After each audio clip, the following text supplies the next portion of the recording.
എന്നൊക്കെ പറയുമ്പോൾ പൊതുവെ അവിടെ വലിയ സന്തോഷത്തിന്റെ ഒരു അന്തരീക്ഷം എപ്പോഴും ഉണ്ടാവാറുണ്ട് അല്ലെ. ജാതി മത ഭേദമന്യേ എല്ലാവരും ഒത്തുകൂടി എന്താ പറയുക വളരെ സന്തോഷത്തോടെ ആഘോഷിക്കുന്ന ഒരു കാര്യമാണ് ഒരു നാടിന്റെ ഉത്സവം എന്ന് പറയുന്നത്. അപ്പോ ആ സമയത്ത് അവിടെ നിലനിൽക്കുന്ന ഒരു പോസിറ്റിവിറ്റി ഉണ്ട്, ഒരു വളരെ ദൈവികമായിട്ടുള്ള ഒരു ഊർജമുണ്ട്. അപ്പൊ ഇവിടെ വരുമ്പോൾ ഇവിടെ നിൽക്കുമ്പോൾ എനിക്കത് ശരിക്കും അനുഭവിക്കാനാകുന്നുണ്ട്. ഞാനും ശരിക്കും ഇതേപോലെ ഒരു ഉത്സവകാലത്ത് കൊട്ടാരക്കര ഗണപതി ക്ഷേത്രത്തിൽ നൃത്തം അവതരിപ്പിക്കാനായി വരാനുള്ള ഭാഗ്യം എനിക്കും ഉണ്ടായിട്ടുണ്ട്.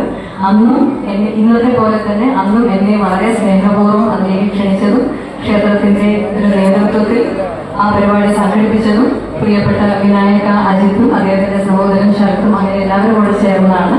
അപ്പൊ വീണ്ടും അവരുടെ സ്നേഹം നിറഞ്ഞ ക്ഷണം സ്വീകരിച്ച് ഇങ്ങോട്ട് വരുന്നു പ്രാർത്ഥിക്കുന്നു. Thank you. വലിയ സന്തോഷം.